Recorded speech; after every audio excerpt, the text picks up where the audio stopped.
كان البحر مدادا لكلمات ربي لنفد البحر قبل أن تنفد كلمات ربي ولو جئنا بمثله مددا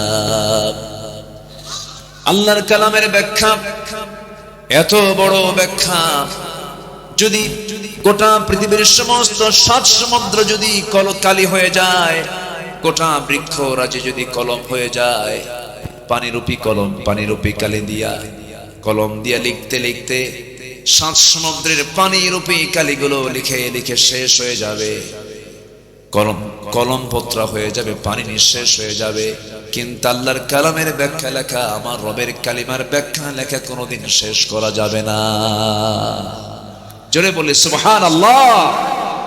কোরআন হচ্ছে তলাহীন একটি সাগরের নাম, যার কোনো তলা নাই। সকল জ্ঞানের উৎস হচ্ছে সোর্স অফ হোল নলেজ। প্রত্যেকটা জ্ঞানের মূল জায়গা হলো, সেন্টার হচ্ছে কোরআন। সেই কালামে হাকিম থেকে যৎকিঞ্চিত কিছু কথা আমি বলতে চাচ্ছি, আল্লাহ যেন আমাকে সেই কথাগুলো বের করে দেন যে কথাগুলো মুসলিম উম্মার জন্য এই মুহূর্তে খুবই প্রয়োজন। জোরে বলি আল্লাহুম্মা আমিন। আপনাকে শয়তানের ওয়াসওয়াসা থেকে কেউ বাঁচাতে পারবে না যদি আপনার ভিতরে এলেম না থাকে, কেউ বাঁচাতে পারবে না। ঈমান মজবুত থাকবে, ঈমানের জ্ঞান থাকবে, আপনার মুসলমানিত্ব টিকে থাকবে, ইসলাম জানা থাকবে। ইসলাম যদি জানা না থাকে, আপনার ঈমানের জ্ঞান যদি না জানা থাকে, তাহলে আপনার ঈমান যখন তখন শয়তান সবেরে নিয়ে চলে যাবে, আপনি নিজে টেরও পাবেন না কখন শয়তান নিয়ে চলে গেছে। ইউসবিহু মুমিনান ওয়া ইউমসি কাফিরান। সকালবেলা মানুষ মুমিন থাকবে, বিকেল বেলা কাফের হয়ে যাবে আখিরি জামানায়। সম্মানিত ভাইয়েরা, আমরা কঠিন একটি সময় আমরা অতিক্রম করছি, যে সময় পৃথিবীর এমন কিছু দেশ আছে যে দেশে সমকামিতার আইন, সংসদ আইন আকারে পাশ হয়। সমকামিতা, হোমোসেক্স, যেটা একটা কুকুর শুকুর সিগারের মধ্যেও নাই, সেই সমকামিতার আইন আমেরিকার মতো দেশে, অনেক ইউরোপের দেশে এটাকে তারা জায়েজ মনে করে। নাউজুবিল্লাহ বলা যাবে না? জোরে বলুন নাউজুবিল্লাহ। মানুষ প্রযুক্তিতে উৎকর্ষ সাধন করলেও, মানুষের প্রযুক্তিতে উৎকর্ষ সাধন হলেও, জ্ঞান বিজ্ঞানের গভীরতায় মানুষ গেলেও, জ্ঞানের গভীরতা, জ্ঞানের লেভেল অনেক দূর পর্যন্ত পৌঁছে গেলেও চরিত্র সীমা, চারিত্রিক যে সীমাটা ঊর্ধ্বমুখী না নিম্নমুখী? নিম্নমুখী। চরিত্র নেই বললেই চলে, নাই চরিত্র। কোথায় চরিত্র আপনি পাবেন? আমরা যে অঙ্গনকে পবিত্র অঙ্গন বলি, ইউনিভার্সিটির দিকে আপনি তাকান, ডাকসু বলেন, রাকসু বলেন, জাকসু বলেন, এই যে ঢাবি রাবি ইলেকশন গুলো হয়ে গেল, আলহামদুলিল্লাহ একটা ডানপন্থীদের বিজয় হয়েছে। কিন্তু ঢাবি জাবি চবি রাবি এই সমস্ত ইউনিভার্সিটির ক্যাম্পাস কি আমরা পবিত্র করতে পেরেছি? সেখানে যে ছেলে মেয়েরা চলাফেরা করে, সেখানে কি ঈমানের গন্ধ খুঁজে পাওয়া যায়? আচ্ছা, খুঁজে পাওয়া যায়? পাওয়া যায়। তারা ফ্রি মিক্সিং করছে, ফ্রি ভাবে চলাফেরা করছে। তাহলে আমরা সেই সমাজে বসবাস করছি যে সমাজে ইসলাম মানাটাই কঠিন হয়ে গেছে। ইসলাম মানাটা কি হয়ে গেছে? এখানে বেশ কিছু প্রশ্ন এসেছে। এর মধ্যে একটা প্রশ্ন আমাকে করেছে একজন ভাই, হুজুর এই সমাজে বিয়ে কি কঠিন এবং জেনাকে সহজ কেন করা হয়েছে? অবশ্যই এটা প্রশ্ন কোনো বুড়া মানুষের না যুবক মানুষের? বলেন বলেন, বুড়া না যুবকের? যুবকের। আমার বিভিন্ন বিষয়গুলো ঘুরপাক খাচ্ছে, এগুলোকে সামনে রেখে কিছু কথা বলতে চাচ্ছি। সবচেয়ে বড় প্রয়োজন হলো জাতির একটা সুন্দর চরিত্র দরকার। জাতির একটা কি চরিত্র দরকার বলেন? সুন্দর চরিত্র দরকার। সেই চরিত্র খুঁজে পাওয়া যাবে যে কিতাবে, সেই কিতাবের নাম কি বলুন? আর যে ব্যক্তির মধ্যে খুঁজে পাওয়া যাবে সেই ব্যক্তির নাম কি বলুন? মুহাম্মদ সাল্লাল্লাহু, জোরে বলি মুহাম্মদ সাল্লাল্লাহু আলাইহি ওয়াসাল্লাম। আমার ভাষা কি বুঝতে কষ্ট হচ্ছে আপনাদের? আমি ভাবতেছি যে কষ্ট পাচ্ছেন কিনা। আমি তো বুঝি যে আমি আমার ভাষায় যে কথা বলি, আমার চাইতে সুন্দর ভাষায় কথা বলেন আপনারা। রাজশাহীর মানুষ, ভাষা আপনাদের অনেক সুন্দর। মুর্শিদাবাদ পাশাপাশি তো, নদিয়া টদিয়া পাশাপাশি আছে, এই জন্য আপনাদের ভাষাগুলো বোঝা যায়। তবে নোয়াখালীর ভাষা আরো বেশি বোঝা যায় নাকি? এটা কঠিন হয়। চট্টগ্রাম তো কোনো কথাই নাই, সিলেট তো আরো জটিল। এই যে ভাষার ভিতরে আল্লাহ পাক ডিফারেন্স রেখেছেন, এটা কেন রেখেছেন জানেন? আল্লাহ পাক এলাকা বেজ এটাকে পাসওয়ার্ড করে দিয়েছেন। গোদাগাড়ি এই ভাষা, পবা এই ভাষা, চাপাই এই ভাষা, বাঘা এই ভাষা, বাগমারা এই ভাষা, মান্দা এই ভাষা, নাটোরের নলডাঙ্গা এই ভাষা, বড়াইগ্রাম আরেক ভাষা, সিরাজগঞ্জ আরেক ভাষা, গেদা বা কাইজা আরেক ভাষা। এই যে ভাষার যে বৈচিত্র্যতা, এটা কার দেওয়া বলেন তো? আসতে বলবেন না, কার দেওয়া? আল্লাহর দেওয়া। তবে ভাষার দিক থেকে আপনারা অনেক সুন্দর লেভেলে আছেন, আপনাদের ভাষাগুলো বোঝা যায় মাশাআল্লাহ। একটু আমরা মনোযোগ দিয়ে কথাগুলো শুনি, তাহলে জাতির এখন এই মুহূর্তে দরকার সবচেয়ে বড় দিক, সেটা হলো একটা উন্নত চরিত্র দরকার। কি চরিত্র দরকার বলেন তো? উন্নত চরিত্র। এই জাতি কি মিথ্যা কথা বলে? এই জাতি কি মিথ্যা কথা বলে? আচ্ছা বলেন তো, কোন শ্রেণীর মানুষগুলো কারা, কোন গ্রুপের মানুষগুলো সবচেয়ে বেশি মিথ্যা কথা বলে আমার দেশে বলুন তো? আচ্ছা হ্যাঁ বলেন, আবার বলেন। রাজনীতি যারা করে এই কথা বললেন আপনারা, অর্থাৎ মানে নেতাদের কথা বলতেছেন মনে হয় নাকি? আমি কিন্তু বলি নাই ভাই, আপনারাই বললেন। যদি কেউ থাকেন, কেউ মাইন্ডে নেবেন, তাহলে আমি কিন্তু বলেছি কোন শ্রেণী বেশি মিথ্যা কথা বলে। আপনারা কিন্তু শিক্ষকের নাম নেননি, আপনারা ইমামের নাম নেননি, ব্যবসায়ীর নাম নেননি, বিভিন্ন পেশার লোক আছে তাদের কোনো নাম নেননি, এক চোটে নিয়েছেন নেতাদের নাম, রাজনীতিবিদের নাম, ঠিক কিনা বলেন? তাহলে আপনারাই কিন্তু বললেন। আবার আপনারা আমাকে দোষাবেন না, হুজুর এটা আবার কোন দিকে নিয়ে গেলেন? আমি প্রশ্ন করলাম, আপনারা আমাকে ওই দিকে নিয়ে চলে গেলেন। সম্মানিত ভাইয়েরা, দুঃখ লাগে যারা জাতির নেতৃত্ব দেবে তাদের মধ্যেই চরম মিথ্যাচার। আসতে কোন কেন? চরম ধোঁকাবাজি, চরম প্রতারণা। এই 54 বছর জাতি পেয়েছে ভালো কিছু না প্রতারণা? কি পেয়েছে বলেন? ধোঁকাবাজি, মিথ্যা শপথ, মিথ্যা ওয়াদা, এগুলো শুধু জাতি পেয়েছে 54 বছর, ভালো কিছু পায় নাই, ভালো কিছু শোনে নাই, ভালো কিছু দেখেও নাই। এই দেশকে কৃষক পিছিয়ে দেয়নি, শ্রম দিয়ে দেশকে আগিয়ে দিয়েছে কৃষক, অশিক্ষিত মানুষ।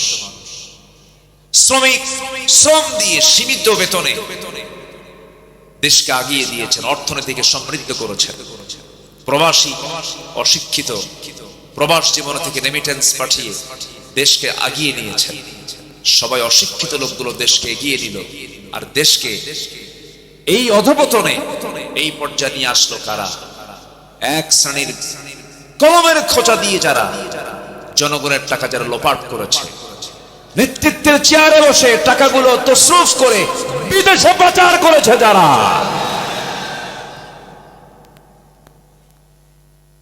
রাগ করলেন? রাগ করলেও কিচ্ছু করার বাস্তব কথা।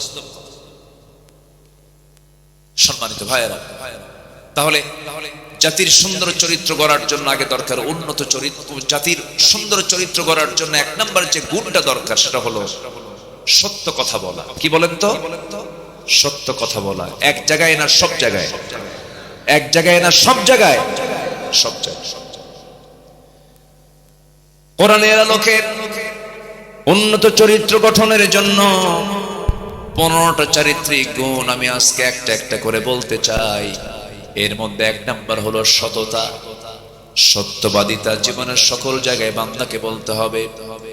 যেই জায়গা থেকে আমি তেলাওয়াত শুরু করেছি, মহান রব্বুল আলামিন সূরাতুল আহজাবের শেষ দিক থেকে বলছেন, ইয়া আইয়ুহাল্লাযীনা আমানু তাকুল্লাহা ওয়া কুলু কাওলান সাদীদা ইউসলিহ লাকুম আ'মালাকুম ওয়া ইয়াগফির লাকুম যুনুবাকুম ومن يطع الله ورسوله فقد فاز فوزا عظيما জোরে বলুন আল্লাহু আকবার, আরো জোরে বলুন আল্লাহু আকবার। আমার ভাইরা, সততা মানুষকে ভালোর দিকে নিয়ে যায়। সেই ভালো বান্দা হলে পরে বান্দাকে জান্নাত পর্যন্ত নিয়ে যায়। মিথ্যা মানুষকে ধ্বংসের দিকে নিয়ে যায়, শেষ পরিণতি তার জন্য জাহান্নাম হয়ে যায়। এই পৃথিবীতে একজন মহামানব, যার ব্যক্তিগত জীবন, সামাজিক জীবন, পারিবারিক জীবন, রাজনৈতিক জীবন, সব জীবন তিনি পরিচালনা করেছেন, কিন্তু কোনোদিন তার মুখ থেকে অযাচিত একটা বাজে কথা, অতিরঞ্জিত কোনো শব্দ চয়ন, একটা মিথ্যা কথাও বের হয় নাই। সেই মহান ব্যক্তির নাম কি বলুন? মুহাম্মদ সাল্লাল্লাহু আলাইহি ওয়াসাল্লাম।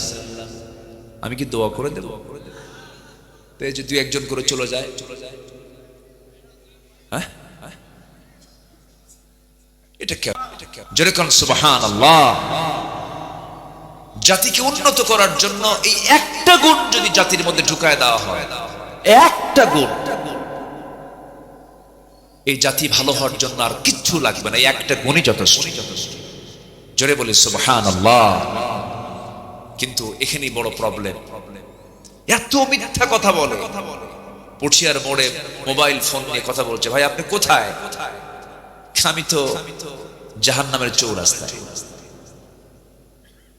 এত মিথ্যাচার, বসতে উঠতে খাইতে শুধু মিথ্যা দিয়ে দিন পার হয়। এমন ইমানদার মনে হয় আমার দেশে নাই।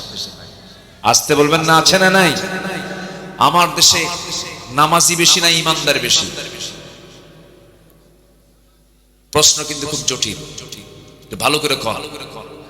নামাজি বেশি না ইমানদার বেশি? ইমানদার বেশি, নামাজি কম। কেন বললাম জানেন? বুকে থাপড়ায় বলে, জানো নামাজ না পড়তে পারি, ইমান তো আছে। আছে কিনা বলেন? তাহলে আমার দেশে নামাজি বেশি না ইমানদার বেশি? ইমানদার বেশি। এগুলো করা যাবে না, এগুলো ঠকবাজি।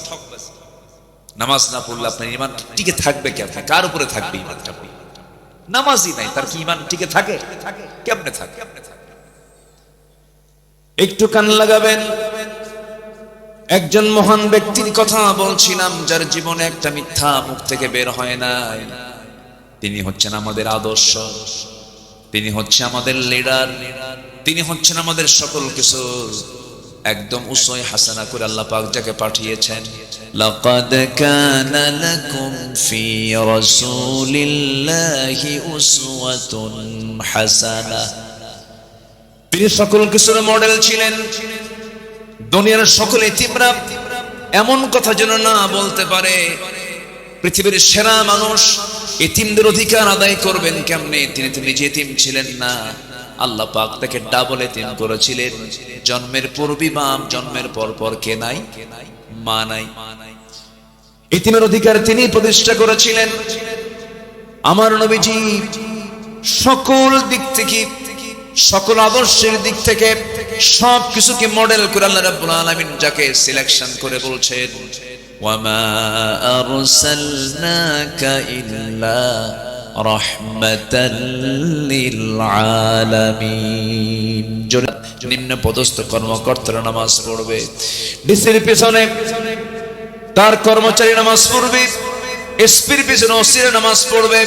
এইরকম করে গোটা জনপদের বিভিন্ন জায়গায় সেক্টরে প্রত্যেকটা অফিসে নামাজ যখন এমন করে যখন জারি হয়ে যাবে, নামাজ কায়েমের পরিবেশ যখন চলে আসবে, যাকাত যদি আদায় করতে পারে, আল্লাহ বলছেন চারটা কাজ করবে, আমি আল্লাহ রহমতের দরজা সব আসমান জমিনের খুলে দেব। জোরে কান সুবহানাল্লাহ। লাফাতাহনা আলাইহিম বারাকাতিম মিনাস সামাই ওয়াল আরদ, আসমান জমিনের বরকতের দরজা খুলে দেব। কার কথা? আসতে বলবেন না, কার কথা? তাহলে নামাজ শুধু পড়বো না নামাজ কায়েমের আন্দোলন করব? নামাজ কায়েমের আন্দোলন আমাকে আপনাকে, আন্দোলন কি একা হয়? একা করা যায়? কি করতে হয়? এক হতে হয়, সংঘবদ্ধ হতে হয়, জমাতবদ্ধ হতে হয়। সম্মানিত ভাইয়েরা, ইসলাম এমনি এমনি আসে নাই। বিশ্ব নবী কি সম্মান তার, আল্লাহ পাক তার জন্য স্পেশাল ফ্লাইট করে কি সম্মান আল্লাহ পাক রাত্রি ভ্রমণ করালেন মক্কা থেকে সেই বাইতুল আকসা প্যালেস্টাইনে। আসরা বিআবদিহি লাইলান মিনাল মাসজিদিল হারাম ইলাল মাসজিদিল আকসা। আমার রাসূলকে আল্লাহ পাক কি পরিমাণ সম্মান দিয়েছেন, আয়াতগুলো পড়লে দেখলে বোঝা যায় কত সম্মানের নবী আমার নবী। যে রাসূল দিনের আলোতে সূর্যের নিচে হাঁটলে, প্রখর রোদে যদি রাসূলের কষ্ট হতো, আল্লাহ পাক এক খণ্ড মেঘ সূর্যের নিচে দিয়ে রাখতেন। নবীজি শরীরের ঘামটা পর্যন্ত সুঘ্রাণ ছিল, ঘামগুলো নিয়ে সাহাবীরা কৌটার মধ্যে রেখে আতর হিসেবে ব্যবহার করতেন। এত সম্মান আল্লাহ পাক যাকে দান করেছেন, যার মর্যাদা এক কথা আল্লাহর পরে, সেই রাসূল কি তার নিজের বাপ দাদার ভিটায় থাকতে পেরেছিলেন? আজ থেকে থাকতে পেরেছিলেন? কোথায় গেছেন বলেন? কোথায় গেছেন বলেন? মদিনায় চলে গেছেন। কেন গেছেন, কি জন্য গেছেন, একটু প্রশ্ন করলে উত্তর খুঁজে পাওয়া যাবে কিনা বলেন? একটু খুঁজে বের করি। তিনি কেন মক্কা থেকে মদিনা ছাড়লেন, কেন যেতে বাধ্য হলেন, এর কারণটা কি?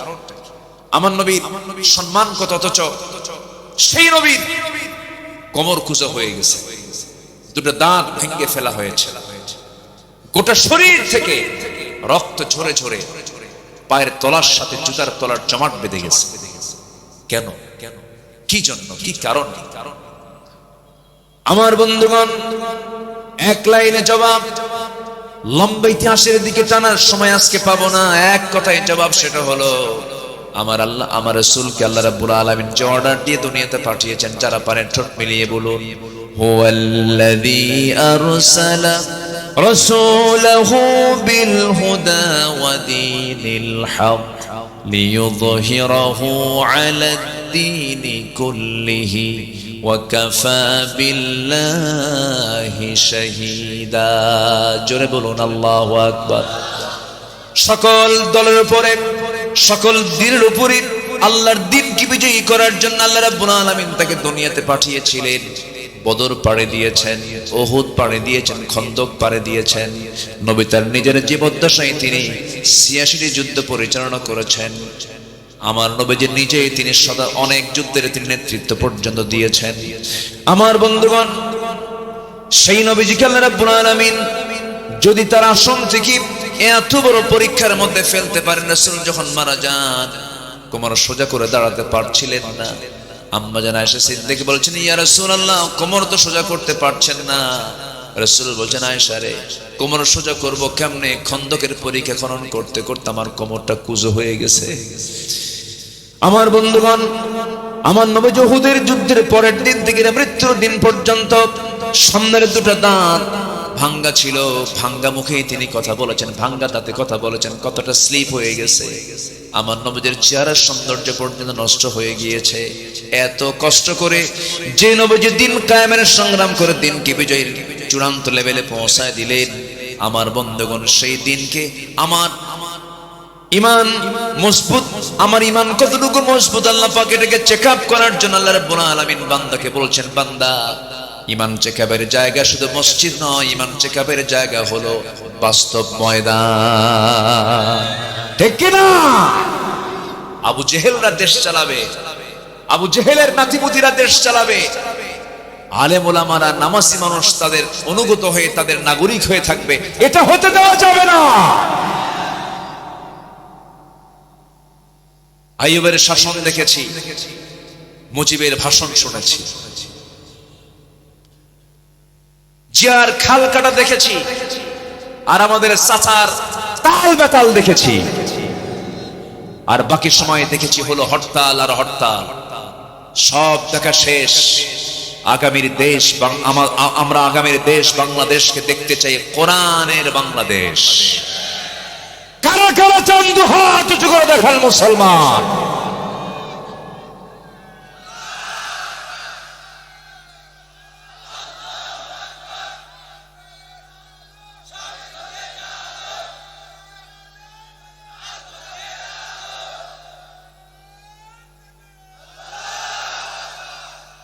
আল্লাহ কবুল করেন, জোরে বলি আমিন, আরো জোরে আমিন।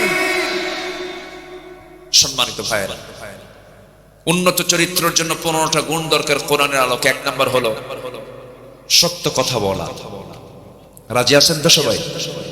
সবাইকে রাজি আছেন? স্ত্রীর সামনে কি মিথ্যা কথা বলবো না সত্য কথা বলবো?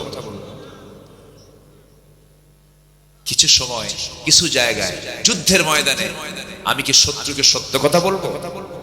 বলেন, সত্য কথা বলবো? কি বলবো?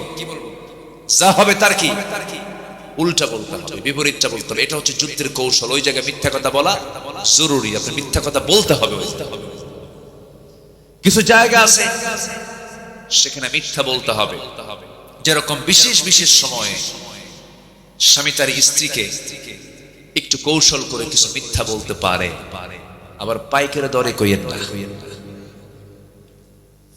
এটা আবার ভাববেন না যে আব্দুল আল আমিন আসতে বলে গেছে জীবনে যতদিন আছে ফাঁকি শুধু দিতেই থাকে, না। এটা হচ্ছে হায়ার অ্যান্টিবায়োটিক। এটা হায়ার অ্যান্টিবায়োটিক।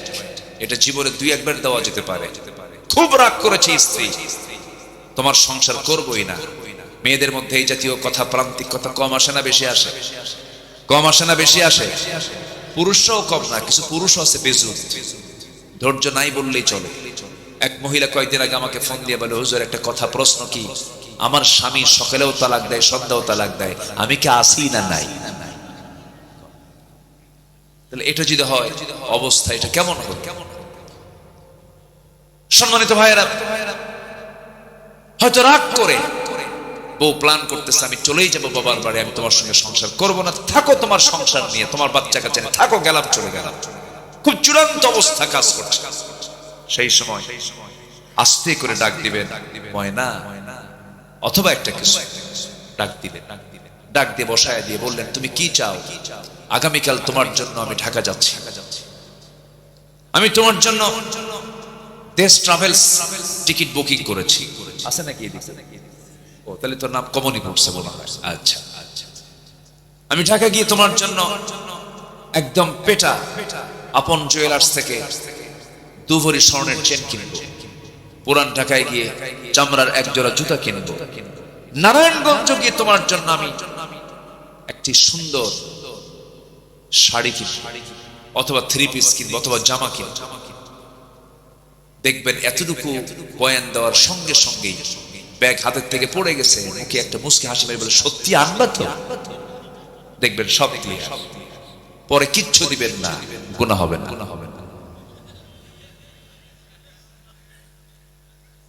তবে এই কথাটা বললাম যে এটা হচ্ছে প্রান্তিক কথা, এটা হচ্ছে চূড়ান্ত লেভেলে। যদি ঘন ঘন দেন, রোগী কিন্তু বাঁচবে না, রোগী কিন্তু মরে যাবে। মানে কথার ব্যাপারে কথা বলছি তো, এই জন্য কোন কোন জায়গায় বলা যায় এটাও একটু বলে নিলাম। সংসার জীবনে বহু কিছু হয়, হয় না? হয়। প্রশংসায় বেশি খুশি হয় পুরুষ মানুষ না মহিলা মানুষ?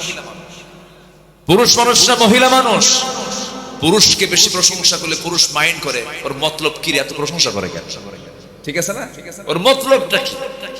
পুরুষ মানুষ কিন্তু বেশি প্রশংসা পেলে ও সন্দেহ করে ওর মতলব কি দেখ। কিন্তু নারীর যদি প্রশংসা করা হয়, দেখবেন যে ও ফুলতে ফুলতে আকাশে উঠে গেছে। তাই তো, আমি তো তাই তো। এটাই চলেছে 16 বছর। মমতাজ গান গায় আর আমাদের নেত্রী মুস্কি মুস্কি হাসি মারে। শুধু তেল মারা রাজনীতি দেখেছি আমরা। আমরা ওই সমস্ত নোংরা দৃশ্য দেখতে চাই না। সংসদ হবে কার্যকর, অপ্রয়োজনীয় অতিরঞ্জিত কোন শব্দ চয়ন আমরা আর জাতি দেখতে চাই না, ঠিক কিনা? আমরা আমাদের কথাকেও সুন্দর করব। উন্নত চরিত্র গঠন করার জন্য এক নাম্বার দিক হচ্ছে আমরা সত্যবাদিতা জীবনের এক জায়গায় না সকল জায়গায়, সকল জায়গায়। প্রচলিত রাজনীতি মানেই হচ্ছে ঠকবাজি, প্রচলিত রাজনীতি মানে হচ্ছে মিথ্যাচার, পলিটিক্স। এটার যদি আপনি মূল ব্যাখ্যায় মূল অর্থে যদি চলে যান, যে কোনো মূল্যে তার প্রতিপক্ষকে হারিয়ে ফেলার নামই হলো পলিটিক্স। অর্থাৎ মিথ্যা দিয়ে হোক, ধান্দাবাজি কইরা হোক, হারাতেই হবে, এর নাম হচ্ছে পলিটিক্স। কিন্তু ইসলাম এই প্রচলিত রাজনীতিকে বিশ্বাস করে না। সম্মানিত ভাই, তাহলে সবাইকে সত্য কথা বলতে রাজি আছি তো? এক জায়গায় না সব জায়গায়? সব। ও বইয়ের জায়গা বাদ না? কে জানে কি কইলো জানো, কি যেন শুনলাম একটা। না, ওটাও বলা যাবে না, ওটা বিশেষ বিশেষ মাঝে মাঝে মাঝে মাঝে না, খুব রেয়ার হতে পারে। হয়তো সংসার ভেঙে যাচ্ছে অথবা এরকম কিছু হচ্ছে, সেই ক্ষেত্রে হতে পারে। আপনাকে রাগ করতেছেন নাকি আপনারা ভাই? আমার বন্ধুগণ, সত্য কথার উপরে টিকে থাকা, দ্বীনের উপরে টিকে থাকা কিন্তু সহজ কোনো বিষয় নয়। একজন সাহাবীর কথা মনে হয়ে গেল আমার এই মুহূর্তে। একজন সাহাবী কালেমা পড়ে মুসলমান হয়েছেন, কেউ জানে না। বাপ দুনিয়া থেকে জন্মের পূর্বে দুনিয়া জানে না। হঠাৎ করে কানে সংবাদ গেল ভাতিজা নাকি ইসলাম কবুল করেছে। ভাতিজার কাছে এসে বলছে, এই ভাতিজা আব্দুল্লাহ, তুমি নাকি কালেমা পড়েছ? মুস্কান শিবিরে বলছেন, চাচা মিথ্যা কথা বলবো কেমনে? আমি আপনাকে শুধু, আমি নিজেই পড়ি না, আমি আপনাকেও সেই কালিমার দাওয়াত দিচ্ছি। আশহাদু আল্লা ইলাহা ইল্লাল্লাহু ওয়াহদাহু লা শারীকা লাহু ওয়া আশহাদু আন্না মুহাম্মাদান আবদুহু ওয়া রাসূলুহু। হেদায়েতের মালিক কে? আসতে বলবেন না কে? এই সাহাবী ইসলাম কবুল করেছেন। বাড়িটা হলো মক্কা এবং মদিনার ঠিক মাঝখান বরাবর, মাঝে তার বাড়ি। কালিমা পড়েছেন তিনি। চাচা এবার বলে ফেলল, ভাতিজা তোর এত বড় সাহস, আমি তোকে তিলি তিলি কত কষ্ট করে আমার সম্পত্তি তোকে দিয়েছি, ধীরে ধীরে বড় করেছি, আর আমার বাপ দাদার ধর্মের চুনকালি মেরে নতুন দিন তুই গ্রহণ করলি, আমি তোকে বাঁচাবই না। ভাতিজা বলছে, চাচা আপনি আমাকে কি করবেন জানি না, তবে আমার জীবনের শেষ নিঃশ্বাসেও থাকবে আমার একমাত্র আল্লাহর নাম। জোরে কোন সুবহানাল্লাহ। চাচা খেপে গিয়ে বলছি, তুই কি জানিস দিনটা না ছাড়লে তোর কত বড় ক্ষতি হয়ে যাবে? কি চাচা, কি ক্ষতি হবে বলো? সঙ্গে সঙ্গে বলছে, সমস্ত সম্পত্তিগুলো আমি তোর থেকে জোর করে নিয়ে নেব। ভাতিজা বলছে, চাচা জোর করে নেওয়ার দরকার নাই, ঈমান নামক যে দৌলতটা পেয়েছি, আপসি আমার যত সম্পত্তিগুলো আছে আমি আপনাকে দলিল করে দিলাম, এক্ষুনি আপনারা দিয়ে দিলাম, বিনিময়ে আমি ঈমানটা বিক্রি করতে পারবো না। চাচা খেপে গেল, রেগে গেল, এক পর্যায়ে থাপ্পড় মেরে জমিনে ফেলে দিয়া গায়ের জামাটা পর্যন্ত খুলে নিল, এমনকি পরে চূড়ান্ত লেভেলে গিয়া পরনের লুঙ্গিটা পর্যন্ত খুলে ফেলে উলঙ্গ করে ঘর থেকে বের করে দিয়েছে। সাহাবী করলেন কি, সোজা মার দরজায় গিয়ে করাঘাত করে বলছে, মা দরজাটা খোলা, আমার দিকে তাকায়ও না, ঈমান এনেছি, হক গ্রহণ করেছি, সত্য গ্রহণ করেছি, এই অপরাধে আমার চাচা আমার শরীর থেকে শুধু কাপড় নয় লুঙ্গিটা পর্যন্ত খুলে নিয়েছে। ও মা দেখো তো ঘরের ভিতরে কোনো কাপড় আছে নাকি? এক খণ্ড চাদর তার মুখের উপরে নিক্ষেপ করলেন। মা চাদরটা দিয়া কোনো মতো সদরটাকে বলছে, মা আমার দিকে তাকায়ও না, আমি আর কোনো দরবারে যাব না, আমি আর কোথাও থাকবো না, আমার মন হাজার বার করে টানতেছে, নবীর সামনে না যাওয়া পর্যন্ত আমার মন প্রশান্ত হবে না। সাহাবী রাতের আধারে রওনা দিলেন। প্রচন্ড শীতকাল, সেই সময় সামান্য শুধু সতরটা ঢেকে নিয়া সাহাবী রওনা দিয়েছেন মদিনার পানে। নবীর কাছে গিয়ে পৌঁছলেন, ফজর হয়ে গেল, নবীজি তাকে দেখতে পেলেন, সালাম বিনিময় হলো। রাসূল তাকে এমন অবস্থায় হাত পা কাঁপতেছে, ভিতরে চলে গেলেন, জুব্বা দুইটা বের করলেন, বের করে বলছেন, ও যুবক তাড়াতাড়ি কাপড় পরো, কি হয়েছে তোমার, সম্পূর্ণ ঘটনা খুলে বললেন। আমার রাসূল বলছেন, তোমার চাচা তোমাকে বস্ত্রহীন করেছে, আমি বিশ্বনবী আমি তোমাকে আমার গায়ের জুব্বা তোমারে দান করে দিলাম। একটু আস্তে বলেন সুবহানাল্লাহ, একটু জোরে বলেন সুবহানাল্লাহ। সত্যকে গ্রহণের ফলাফল আল্লাহ পাক ভালো করতে পারেন কিনা বলেন? অবশ্যই পারেন। সত্যের উপরে টিকে ছিল যারা, আজকে স্বাধীন চেতা হয়ে বাংলার জমিনে তারা কথা বলছে, ঠিক কিনা বলেন? কারোর সামনে মাথা নত করেনি। আল্লামা সাঈদী একটা ইতিহাস, মাথা নত করেননি। তাকে বারবার প্রস্তাব দেওয়া হয়েছে, প্রপোজ করা হয়েছে, বলুন আমি আর রাজনীতি করব না, আমি আমার রাজনৈতিক জীবন থেকে আমি অবসর নিলাম, শুধু একটা বার বলুন। উনি হাসি মুখে সব উড়িয়ে দিয়ে বলেছেন, শহীদ হওয়ার জন্য আমি সাঈদী প্রস্তুত আছি। শহীদ হয়েছেন, দুনিয়া থেকে বিদায় নিয়েছেন। আমার 100% আমার কাছে মনে হয় এদেশে উনি একজন বড় আল্লাহওয়ালা মানুষ ছিলেন, পরহেজগার মানুষ ছিলেন। নচেত 25 বছর আগের অঙ্ক এখন মিলে কেমনে? উনি বলেছিলেন এমন একটা সময় আসবে পালানোর জন্য একটা ইঁদুরের গর্ত খুঁজে পাবা না। সেই মানিক মিয়া একটা ইঁদুরের গর্ত খুঁজে না পেয়ে কি গলার পাতায় শুয়েছিল যে আল্লামা সাঈদীর বিরুদ্ধে ফাঁসির রায় দিয়েছে। সম্মানিত ভাইয়েরা, আজ থেকে 20-25 বছর আগে যিনি বলেছিলেন গোড়ায় নাড়া দাও, গোড়ায় নাড়া দেবে 12 কোটি তৌহিদি জনতা, মামু বাড়ি দিল্লি গিয়ে পড়বা, দিল্লি গিয়ে পড়েছে। উনি বলতে পারতেন লন্ডনে পড়বা, বলতে পারতেন ওয়াশিংটনে পড়বা, বলতে পারতেন বার্লিনে পড়বা। কোন সিটির নাম না নিয়ে তিনি নিলেন হচ্ছে দিল্লির নাম, কারণ দিল্লিতেই পড়তে হবে, ঠিক কিনা? সম্মানিত ভাইয়েরা, এই সমস্ত ব্যক্তিগুলো তারা ঈমান নিয়ে টিকে ছিলেন। ঈমান নিয়ে, সততা নিয়ে যারা টিকে থাকবে তারা দুনিয়াতেও অমর, আল্লাহর কাছেও তারা সম্মানিত থেকে যাবে। আমরা কারো কাছে মাথা নত করব না, মাথা নত করবো একমাত্র কার কাছে?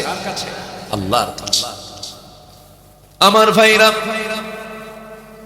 আমার নবীজি বললেন সাহাবী চলে যাও, আমার আসহাবে সুফফার সদস্যগুলো তাদের সাথে তুমি মিশে যাও। হাতে একটা কোরআন দিয়ে দিলেন। রাসূল বলছেন, সাহাবী তুমি কিছু বলতে চাও নাকি? এবার সেই সাহাবী বলছেন, হুজুর আপনি আমার জন্য দোয়া করুন, আপনি আমার জন্য প্রার্থনা করুন। আমার নবীজি হাত উঁচু করে দোয়া করে বলে দিচ্ছেন, আল্লাহ আমার এই আব্দুল্লাহর জান মালকে কাফের বেঈমানদের জন্য তুমি আল্লাহ হারাম করে দাও। এই কথা শোনার সঙ্গে সঙ্গে আব্দুল্লাহর মনটা খারাপ হয়ে গেল। রাসূল বলছেন, সাহাবীরা মনটা খারাপ হলো কেন? হুজুর দোয়াটা যেন মনে হলো উল্টা হয়ে গেছে। কাফের মুশরিকদের জন্য আমার জানমাল হারাম করে দেওয়া মানে তারা আমাকে কেউ আঘাত করবে না, আমি শহীদের দরজা পাবো না।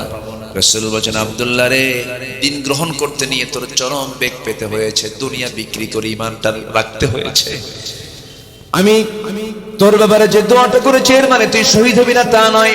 ওয়া ইম্মা তাআলা ফিরাশিহি, যদি কারো ভিতরে যদি শাহাদাতের তামান্না লালন হয়ে থাকে, তার মরণ যদি বিছানায় হয়, আল্লাহ রাব্বুল আলামিন তাকে শহীদের দরজা তারে দিয়ে দেন। জোরে বলেন সুবহানাল্লাহ।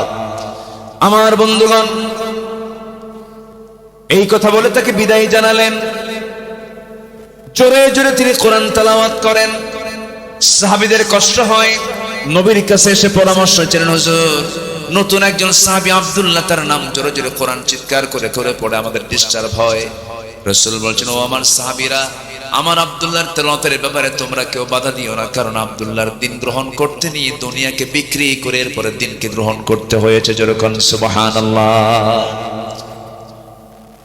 বহুদিন পর যুদ্ধের ডাক চলে এলো। সেই যুদ্ধে এই সাহাবী অংশগ্রহণ করলেন। যুদ্ধ শেষ হয়ে গেল, অভিযান থেকে ফেরত আসবেন, ফেরত আসতেছেন, হঠাৎ করে রাস্তার মধ্যে খবর চলে এলো, হুজুর আপনার সেই প্রিয় সাহাবী আব্দুল্লাহ মারাত্মক আহত হয়েছে, মারাত্মক অসুস্থ হয়ে পড়েছে। আমার রাসূল বলেন, ভালো করে সেবা করো, ভালো করে চিকিৎসা দিয়ে দাও। কিন্তু কয়েকটা দিন পর আমার নবীর কাছে সংবাদ চলে এলো, হুজুর 1000 বার চেষ্টা করেছি, বহু যত্ন নিয়েছি, বাঁচানো গেল না। আপনার প্রিয় সাহাবী আব্দুল্লাহ আর দুনিয়াতে নাই, দুনিয়া থেকে বিদায় নিয়েছে, মৃত্যুবরণ করেছে। রাসূল বলছেন, সাহাবীরা রে, আমার আব্দুল্লাহর দুনিয়া থেকে তার বিদায় হয়ে গেল, তার জানাজার নামাজ পড়ানোর দায়িত্ব আমি কারো কাঁধে দেব না, আমি রাসূল নিজে তার জানাজার দায়িত্ব গ্রহণ করে নিলাম। কি বড় সৌভাগ্য দেখেন, কি বড় ভাগ্যবান। আমার নবীজি তার জানাজার দায়িত্ব গ্রহণ করলেন। জানাজা শুরু হয়ে গেছে, আমার রাসূল জানাজা পড়ায়া দিলেন। জানাজা সম্পূর্ণ যখন হয়ে গেল, আমার নবীজি সাহাবে কেরামকে ডাক দিয়ে বলছেন, সাহাবীরা, আমার আব্দুল্লাহর লাশটা কোথায় রাখবে, কবরটা কোথায় খনন করেছে হুজুর? ওই দুই পাহাড়ের পাদদেশে আমরা, মাঝখানে আমরা তার কবরটা খনন করেছি। আমার রাসূল বলছেন, সাহাবীরা, তোমরা কেউ আমার আব্দুল্লাহর লাশ কবরে রাখতে পারবে না, আমাকে কবরের সামনে নিয়ে যাও। কবরের সামনে নিয়ে যাওয়া হলো। আমার নবীজি কবরের দিকে তাকালেন, আমার নবীজির চোখে পানি চলে এলো। আমার নবীজি নিজে নামলেন, বিশ্বনবী নিজে নেমে বলছেন, আবু বকর আমার ডানে নামো, ওমর আমার বামে নামো। আমার নবীজি নামলেন, রাসূল নিজে আবেগাপ্লুত হয়ে পড়লেন। আমার নবীজির চোখে লাল হয়ে গেল, চোখের কোনা বেয়ে টপ টপ করে পানি পড়ছে। হাতটা গায়ে দিয়ে বলছেন, সাহাবীরা রে, আমার প্রিয় আব্দুল্লাহর লাশটা তোমরা আমার হাতের উপরে তুলে দাও। হাতে নিলেন। এবারে বলছেন, আবু বকর মাথাটা ধরো, ওমর পাটা ধরো। তিনজন মিলে কবরে শোয়া দিলেন। বুকের উপরে আমার রাসূল হাতটা রাখলেন। আমার নবীজি কাঁদা কাঁদা কণ্ঠে বলছেন, আরশের মালিক আল্লাহ, এই আব্দুল্লাহ আজ পর্যন্ত আমি তার প্রতি রাজি আছি, সন্তুষ্ট আছি। আল্লাহ তুমি তাকে মাফ করে দাও, তুমিও সন্তুষ্ট হয়ে যাও। এই দোয়া শেষ না হতেই একজন সাহাবীর সামনে দাঁড়িয়ে থাকে এক সাহাবী, সাদ বিন আবি ওয়াক্কাস নামে একজন সাহাবী চিৎকার মেরে বলছেন, আহারে, এত বড় পোড়া কপাল, জীবিত সাদ না হয়ে যদি আজকে মৃত সাদ হয়ে যদি এই কবরের বাসিন্দা হতে পারতাম, জীবনটা ধন্য হয়ে যেত। জোরে বলে সুবহানাল্লাহ, আরো জোরে বলে সুবহানাল্লাহ। আমার বন্ধুগণ, আমার নবী যে কবরে নেমেছেন, ওই কবরে আবু বকরও নেমেছেন, ওমরও নেমেছেন, বিশ্বের সেরা সেরা তিনজন মানুষ। ওই সাহাবী কত বড় ভাগ্যবান ভাই রে। আমার বন্ধুগণ, যারা সততা নিয়ে, ঈমান নিয়ে যারা টিকে থাকবে, দুনিয়াতে তো সম্মান দিবেন, আখিরাতে নাজাত দিবেন, মুক্তি দিবেন, তিনি আমার কে? আল্লাহ। চারিত্রিক গুণাবলী মোট কয়টা বলতে চেয়েছি বলুন? 15টা চলছে, কয় নাম্বার বলেন? বলেন, কয় নাম্বার চলতেছে? 1 নাম্বারে চলছে, আরো আছে কয়টা বলেন? 14টা। বলেন তো, একটু সময় লাগবে না ভাই? একটু লাগুক সময়, একটু লাগুক, আর কিছু সময়। নাম্বার 2 হলো চরিত্রকে সুন্দর করার জন্য। নাম্বার 2 হলো আমানতদারিতা টিকে রাখতে হবে। আমানতদারিতা কখনো নষ্ট করা যাবে না। ইন্নাল্লাহা ইয়া'মুরুকুম আন তু'আদ্দুল আমানাতি ইলা আহলিহা ওয়া ইযা হাকামতুম বাইনান নাসি আন তাহকুমু বিল আদল ইন্নাল্লাহা নি'মা ইয়া'ইযুকুম বিহি। জোরে বলুন আল্লাহু আকবার। এবং আল্লাহ নিজে ওয়াদা করছেন, এই 7টা গুণ থাকবে যার, আমি আল্লাহ তাকে জান্নাতুল ফেরদাউসের মালিক বানায়া দেব। সবাই মনোযোগ দিয়ে কতগুলো শুনুন, কান লাগান, বোঝার চেষ্টা করুন।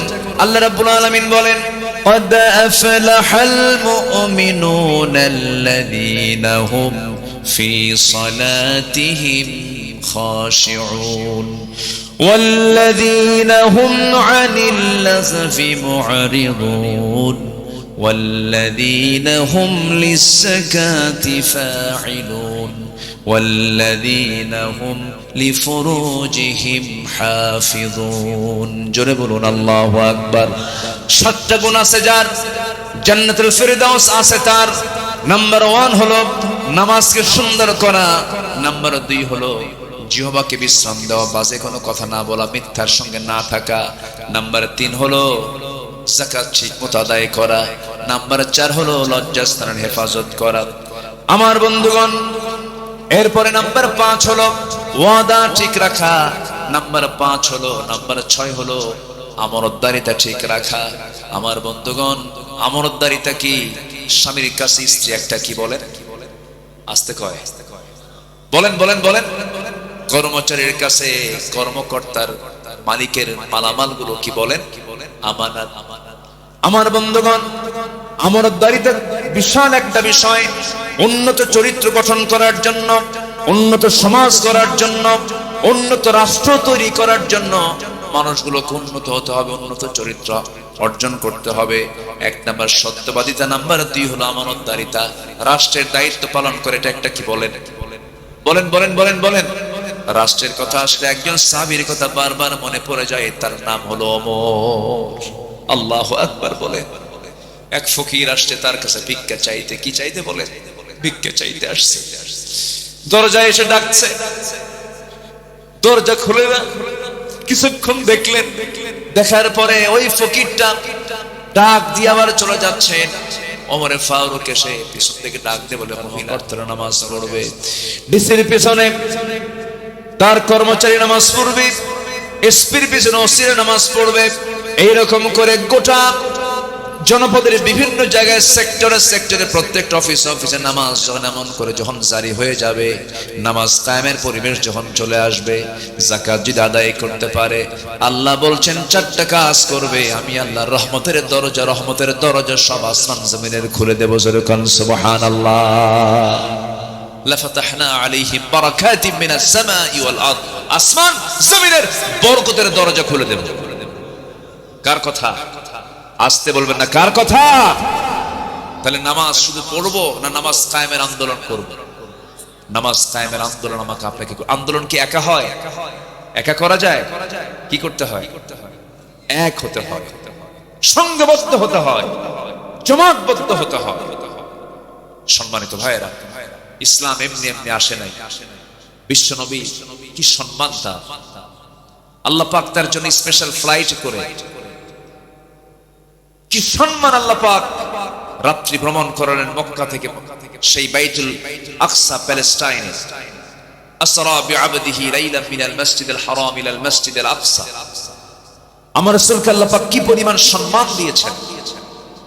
আয়াতগুলো পড়লে দেখলে বোঝা যায় কত সম্মানের নবী আমার নবী।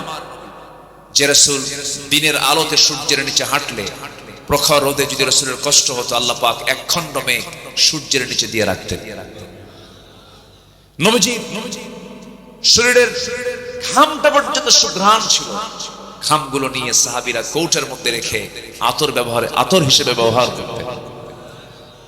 এত সম্মান আল্লাহ পাক যাকে দান করেছেন, যার মর্যাদা এক কথা আল্লাহর পরে, সেই রাসূল কি তার নিজের বাপ দাদার ভিটায় থাকতে পেরেছিলেন? আজ থেকে থাকতে পেরেছিলেন? কোথায় গেছেন বলেন? কোথায় গেছেন বলেন? মদিনায় চলে গেছেন। কেন গেছেন? কি জন্য গেছেন? একটু প্রশ্ন করলে উত্তর খুঁজে পাওয়া যাবে কিনা বলেন? একটু খুঁজে বের করি, একটু খুঁজে বের করি। তিনি কেন মক্কা থেকে মদিনা ছাড়লেন? কেন যেতে বাধ্য হলেন? এর কারণটা কি?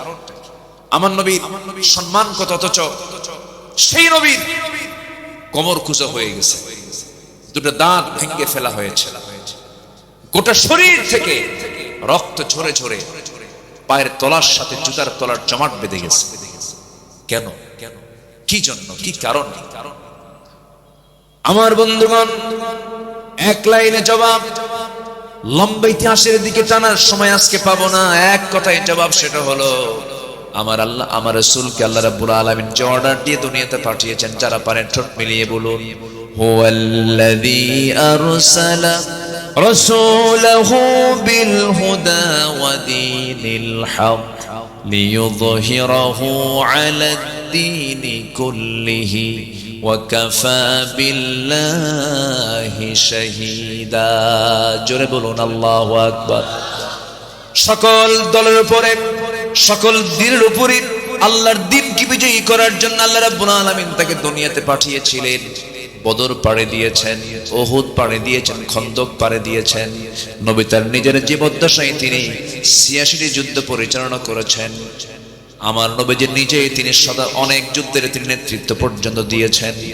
আমার বন্ধুগণ, সেই নবীজিকে আল্লাহ রাব্বুল আলামিন যদি তার আসন থেকে এত বড় পরীক্ষার মধ্যে ফেলতে পারেন, রাসূল যখন মারা যান, কোমর সোজা করে দাঁড়াতে পারছিলেন না, আম্মা জান আয়েশা সিদ্দিকা বলছেন, ইয়া রাসূলুল্লাহ, কোমর তো সোজা করতে পারছেন না। রাসূল বলছেন, আয়েশা রে, কোমর সোজা করব কেমনে? খন্দকের পরীক্ষা খনন করতে করতে আমার কোমরটা কুঁজো হয়ে গেছে। আমার বন্ধুগণ, আমার নবী উহুদের যুদ্ধের পরের দিন থেকে মৃত্যুর দিন পর্যন্ত সামনের দুটো দাঁত ভাঙ্গা ছিল। ভাঙ্গা মুখে তিনি কথা বলেছেন, ভাঙ্গা দাঁতে কথা বলেছেন। কতটা স্লিপ হয়ে গেছে, আমার নবীদের চেহারার সৌন্দর্য পর্যন্ত নষ্ট হয়ে গিয়েছে।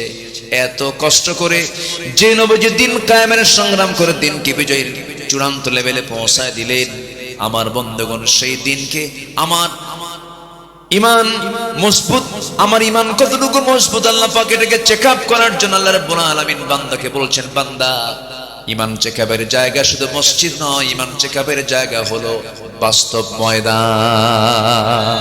ঠিক কি না? আবু জেহেলরা দেশ চালাবে, আবু জেহেলের নাতিপুতিরা দেশ চালাবে, আলেম ওলামারা নামাজি মানুষ তাদের অনুগত হয়ে তাদের নাগরিক হয়ে থাকবে, এটা হতে দেওয়া যাবে না। আইয়ুবের শাসন দেখেছি, মুজিবের ভাষণ শুনেছি,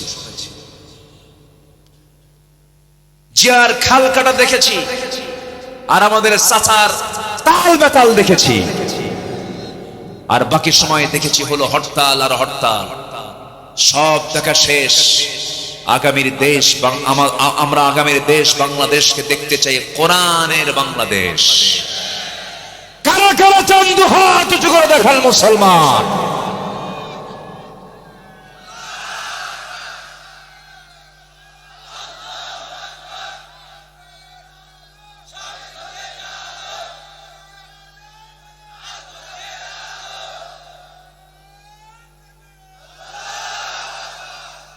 আল্লাহ কবুল করেন, জোরে বলি আমিন, আরো জোরে আমিন। সম্মানিত ভাইয়েরা, উন্নত চরিত্রের জন্য 15টা গুণ দরকার কোরআনের আলোকে। 1 নাম্বার হলো সত্য কথা বলা। রাজি আছেন তো সবাই? সবাইকে রাজি আছেন? স্ত্রীর সামনে কি মিথ্যা কথা বলবো না সত্য কথা বলবো? কিছু সময় কিছু জায়গায় যুদ্ধের ময়দানে আমি কি শত্রুকে সত্য কথা বলবো? বলেন, সত্য কথা বলবো? কি বলবো? যা হবে তার কি উল্টা বলতে হবে, বিপরীতটা বলতে হবে। এটা হচ্ছে যুদ্ধের কৌশল। ওই জায়গায় মিথ্যা কথা বলা জরুরি, আপনি মিথ্যা কথা বলতে হবে। কিছু জায়গা আছে সেখানে মিথ্যা বলতে হবে। যেরকম বিশেষ বিশেষ সময়ে স্বামী তার স্ত্রীকে একটু কৌশল করে কিছু মিথ্যা বলতে পারে, আবার পাইকারি দরে কইয়েন না। এটা আবার ভাববেন না যে আব্দুল আমিন আসতে বলে গেছে জীবনে যতদিন আছে ফাঁকি শুধু দিতেই থাকে। না, এটা হচ্ছে হায়ার অ্যান্টিবায়োটিক। এটা হায়ার অ্যান্টিবায়োটিক। এটা জীবনে 2-1 বার দেওয়া যেতে পারে। খুব রাগ করেছে স্ত্রী, তোমার সংসার করবই না। মেয়েদের মধ্যে এই জাতীয় কথা, প্রান্তিক কথা কম আসে না বেশি আসে? কম আসে না বেশি আসে? পুরুষরাও কম না, কিছু পুরুষও আছে বেজুত, ধৈর্য নাই বললেই চলে। এক মহিলা কয়েকদিন আগে আমাকে ফোন দিয়ে বলে, হুজুর একটা কথা, প্রশ্ন কি, আমার স্বামী সকালেও তালাক দেয়, সন্ধ্যাও তালাক দেয়, আমি কি আসি না নাই? তাহলে এটা যদি হয় অবস্থা এটা কেমন হবে?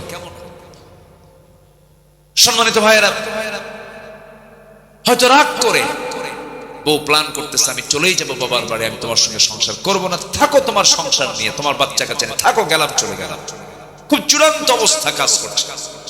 সেই সময় আস্তে করে ডাক দিবেন, ময়না, অথবা একটা কিছু ডাক দিবেন, ডাক দিয়ে বসায় দিয়ে বললেন, তুমি কি চাও? আগামীকাল তোমার জন্য আমি ঢাকা যাচ্ছি, আমি তোমার জন্য দেশ ট্রাভেলস টিকিট বুকিং করেছি। আছে নাকি? ও, তাহলে তোর নাম কমনই পড়ছে মনে হয়। আচ্ছা, আমি ঢাকা গিয়ে তোমার জন্য একদম পেটা আপন জুয়েলার্স থেকে 2 ভরি স্বর্ণের চেন কিনবো, পুরান ঢাকায় গিয়ে চামড়ার 1 জোড়া জুতা কিনবো, নারায়ণগঞ্জ গিয়ে তোমার জন্য আমি একটি সুন্দর শাড়ি কিনবো, অথবা 3 পিস কিনবো, অথবা জামা কিনবো। দেখবেন এতটুকু বয়ান দেওয়ার সঙ্গে সঙ্গেই ব্যাগ হাতের থেকে পড়ে গেছে, মুখে একটা মুস্কি হাসি মেরে বলে, সত্যি আনবা তো? দেখবেন সব ক্লিয়ার। পরে কিচ্ছু দিবেন না, গুনাহ হবে না।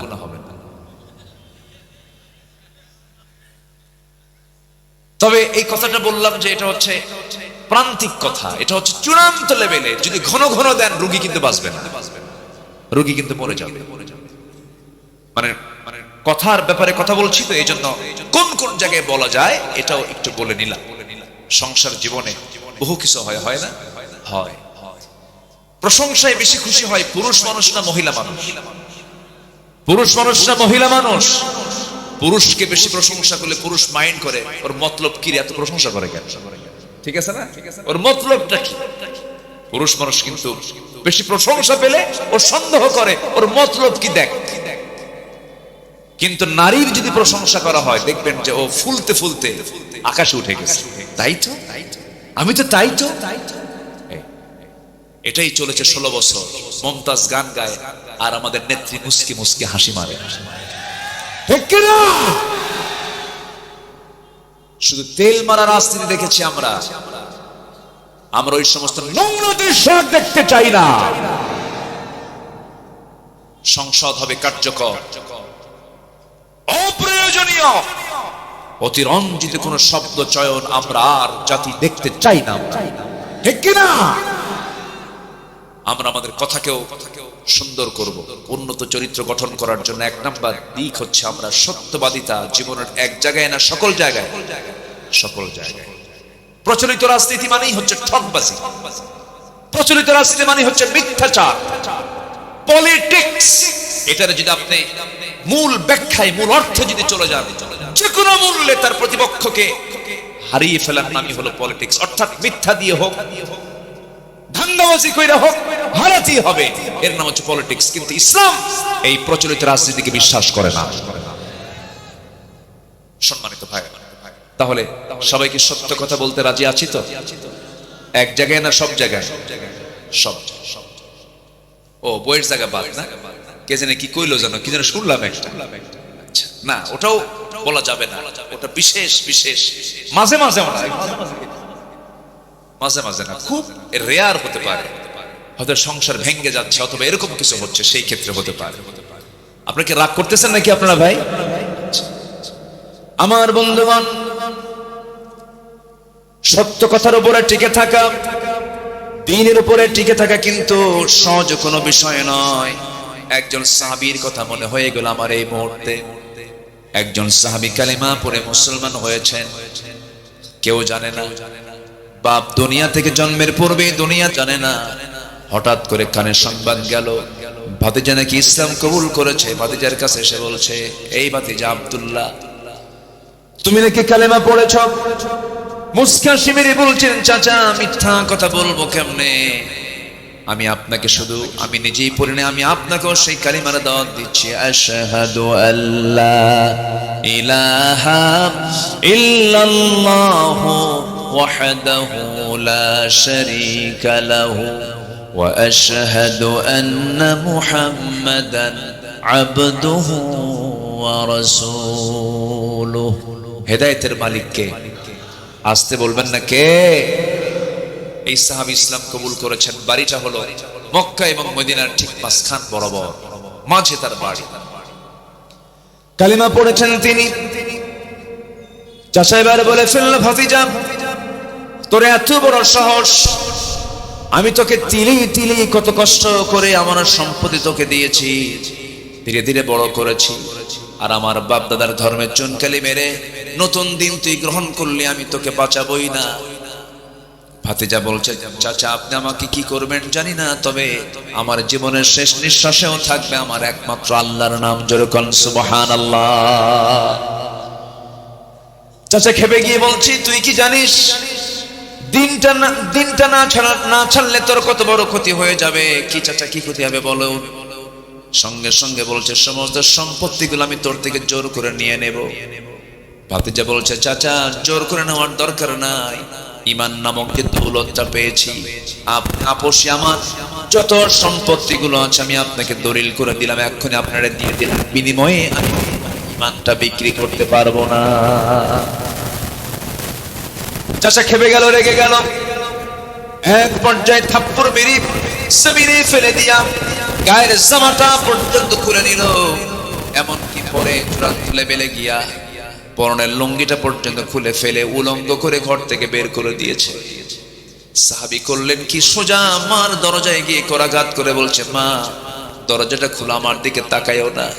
ঈমান এনেছি, হক গ্রহণ করেছি, সত্য গ্রহণ করেছি, এই অপরাধে আমার চাচা আমার শরীর থেকে শুধু কাপড় নয় লুঙ্গিটা পর্যন্ত খুলে নিয়েছে। ও মা দেখো তো ঘরের ভিতরে কোনো কাপড় আছে নাকি? এক খণ্ড চাদর তার মুখের উপরে নিক্ষেপ করলেন। মা চাদরটা দিয়া কোনো মতো সদর ডেকে বলছে, মা আমার দিকে তাকায়ও না, আমি আর কোনো দরবারে যাব না, আমি আর কোথাও থাকবো না। আমার মন হাজার বার করে টানতেছে, নবীর সামনে না যাওয়া পর্যন্ত আমার মন প্রশান্ত হবে না। সাহাবী রাতের আধারে রওনা দিলেন। প্রচন্ড শীতকাল, সেই সময় সামান্য শুধু সতরটা ঢেকে নিয়া সাহাবী রওনা দিয়েছেন মদিনার পানে। নবীর কাছে গিয়ে পৌঁছলেন, ফজর হয়ে গেল। নবীজি তাকে দেখতে পেলেন, সালাম বিনিময় হলো। রাসূল তাকে এমন অবস্থায় হাত পা কাঁপতেছে, ভিতরে চলে গেলেন, জুব্বা দুইটা বের করলেন, বের করে বলছেন, ও যুবক তাড়াতাড়ি কাপড় পরো, কি হয়েছে তোমার? সম্পূর্ণ ঘটনা খুলে বললেন। আমার রাসূল বলছেন, তোমার চাচা তোমাকে বস্ত্রহীন করেছে, আমি বিশ্বনবী, আমি তোমাকে আমার গায়ের জুব্বা তোমারে দান করে দিলাম। একটু আস্তে বলেন সুবহানাল্লাহ, একটু জোরে বলেন সুবহানাল্লাহ। সত্যকে গ্রহণের ফলাফল আল্লাহ পাক ভালো করতে পারেন কিনা বলেন? অবশ্যই পারেন। সত্যের উপরে টিকে ছিল যারা, আজকে স্বাধীন চেতা হয়ে বাংলার জমিনে তারা কথা বলছে, ঠিক কিনা বলেন? কারোর সামনে মাথা নত করেনি। আল্লামা সাঈদী একটা ইতিহাস, মাথা নত করেননি। তাকে বারবার প্রস্তাব দেওয়া হয়েছে, প্রপোজ করা হয়েছে, বলুন আমি আর রাজনীতি করব না, আমি আমার রাজনৈতিক জীবন থেকে আমি অবসর নিলাম, শুধু একটা বার বলুন। উনি হাসি মুখে সব উড়িয়ে দিয়ে বলেছেন, শহীদ হওয়ার জন্য আমি সাঈদী প্রস্তুত আছি। শহীদ হয়েছেন, দুনিয়া থেকে বিদায় নিয়েছেন। আমার 100% আমার কাছে মনে হয় এদেশে উনি একজন বড় আল্লাহওয়ালা মানুষ ছিলেন, পরহেজগার মানুষ ছিলেন। নচেত 25 বছর আগের অঙ্ক এখন মিলে কেমনে? উনি বলেছিলেন, এমন একটা সময় আসবে পালানোর জন্য একটা ইঁদুরের গর্ত খুঁজে পাবা না। সেই মানিক মিয়া একটা ইঁদুরের গর্ত খুঁজে না পেয়ে কি কলার পাতায় শুয়েছিল যে আল্লামা সাঈদীর বিরুদ্ধে ফাঁসির রায় দিয়েছে। সম্মানিত ভাইয়েরা, আজ থেকে 20-25 বছর আগে যিনি বলেছিলেন, গোড়ায় নাড়া দাও, গোড়ায় নাড়া দেবে 12 কোটি তৌহিদি জনতা, মামু বাড়ি দিল্লি গিয়ে পড়বা। দিল্লি গিয়ে পড়েছে। উনি বলতে পারতেন লন্ডনে পড়বা, বলতে পারতেন ওয়াশিংটনে পড়বা, বলতে পারতেন বার্লিনে পড়বা। কোন সিটির নাম না নিয়ে তিনি নিলেন হচ্ছে দিল্লির নাম, কারণ দিল্লিতেই পড়তে হবে, ঠিক কিনা? সম্মানিত ভাইয়েরা, এই সমস্ত ব্যক্তিগুলো তারা ঈমান নিয়ে টিকে ছিলেন। ঈমান নিয়ে, সততা নিয়ে যারা টিকে থাকবে তারা দুনিয়াতেও অমর, আল্লাহর কাছেও তারা সম্মানী থেকে যাবে। আমরা কারো কাছে মাথা নত করবো না, মাথা নত করবো একমাত্র কার কাছে? আল্লাহর কাছে। আমার ভাইরা, আমার নবীজি বললেন, সাহাবী চলে যাও, আমার আসহাবে সুফফার সদস্যগুলো, তাদের সাথে তুমি মিশে যাও। হাতে একটা কোরআন দিয়ে দিলেন। রাসূল বলছেন, সাহাবী তুমি কিছু বলতে চাও নাকি? এবার সেই সাহাবী বলছেন, হুজুর আপনি আমার জন্য দোয়া করুন, আপনি আমার জন্য প্রার্থনা করুন। আমার নবীজি হাত উঁচু করে দোয়া করে বলে দিচ্ছেন, আল্লাহ আমার এই আব্দুল্লাহর জান মালকে কাফের বেঈমানদের জন্য তুমি আল্লাহ হারাম করে দাও। এই কথা শোনার সঙ্গে সঙ্গে আব্দুল্লাহর মনটা খারাপ হয়ে গেল। রাসূল বলেন, সাহাবীরা মনটা খারাপ হলো কেন? হুজুর দোয়াটা যেন মনে হলো উল্টা হয়ে গেছে। কাফের মুশরিকদের জন্য আমার জানমাল হারাম করে দেওয়া মানে তারা আমাকে কেউ আঘাত করবে না, আমি শহীদের দরজা পাবো না। রাসূল বলেন, আব্দুল্লাহ রে, দিন গ্রহণ করতে নিয়ে তোর চরম বেগ পেতে হয়েছে, দুনিয়া বিক্রি করে ঈমানটা রাখতে হয়েছে। আমি তোর ব্যাপারে যে দোয়াটা করেছি এর মানে তুই শহীদ হবি না তা নয়।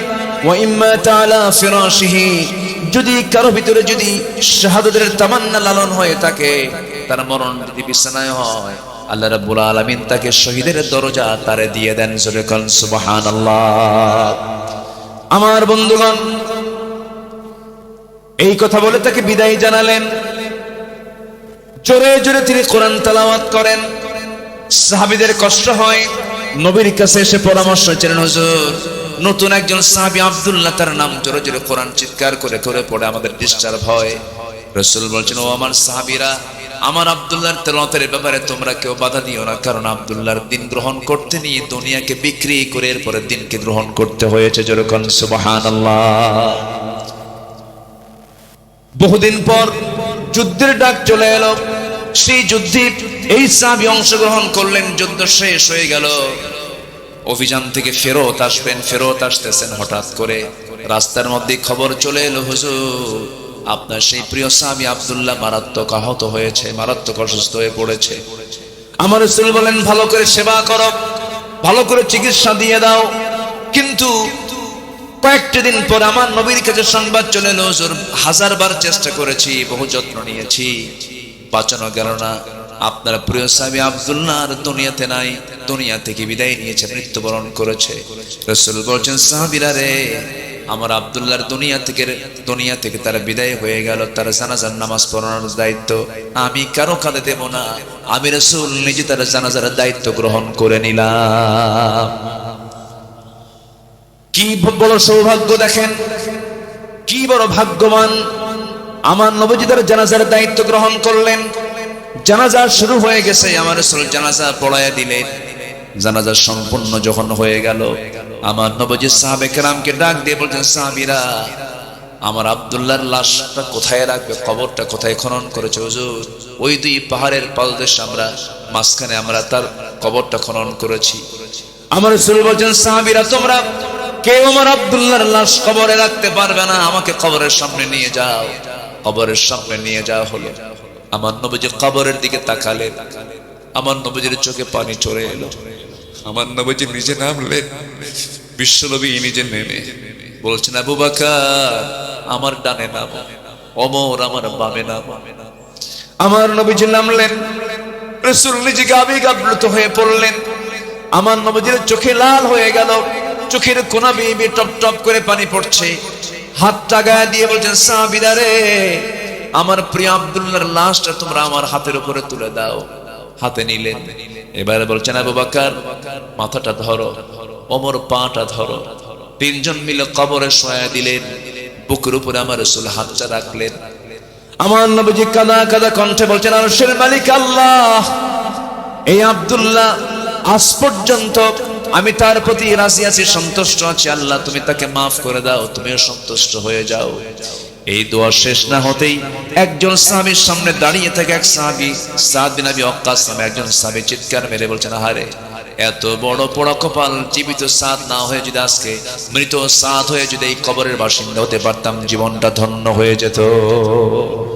জোরে বলে সুবহানাল্লাহ, আরো জোরে বলে সুবহানাল্লাহ।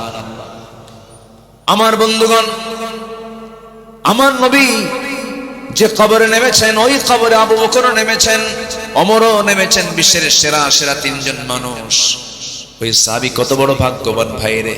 আমার বন্ধুগণ, যারা সততা নিয়ে, ঈমান নিয়ে যারা টিকে থাকবে, দুনিয়াতে তো সম্মান দিবেন, আখিরাতে তো নাজাত দিবেন, মুক্তি দিবেন, তিনি আমার কে? আল্লাহ। চারিত্রিক গুণাবলী মোট কয়টা বলতে চেয়েছি বলুন? 15টা চলছে, কয় নাম্বার বলেন? বলেন, কয় নাম্বার চলতেছে? 1 নাম্বারে চলছে, আরো আছে কয়টা বলেন? 14টা। বলেন তো, একটু সময় লাগবে না ভাই? একটু লাগুক সময়, একটু লাগুক, আর কিছু সময়। নাম্বার 2 হলো চরিত্রকে সুন্দর করার জন্য। নাম্বার 2 হলো আমানতদারিতা টিকে রাখতে হবে। আমানতদারিতা কখনো নষ্ট করা যাবে না। ইন্নাল্লাহা ইয়া'মুরুকুম আন তু'আদ্দুল আমানাতি ইলা আহলিহা ওয়া ইযা হাকামতুম বাইনান নাসি আন তাহকুমু বিল আদল ইন্নাল্লাহা নি'মা ইয়া'ইযুকুম বিহ। জোরে বলুন আল্লাহু আকবার। এবং আল্লাহ নিজে ওয়াদা করছেন, এই 7টা গুণ থাকবে যার, আমি আল্লাহ তাকে জান্নাতুল ফেরদাউসের মালিক বানায়া দেব। সবাই মনোযোগ দিয়ে কথাগুলো শুনুন, কান লাগান, বোঝার চেষ্টা করুন। আল্লাহ রাব্বুল আলামিন বলেন, قد أفلح المؤمنون الذين هم في صلاتهم خاشعون।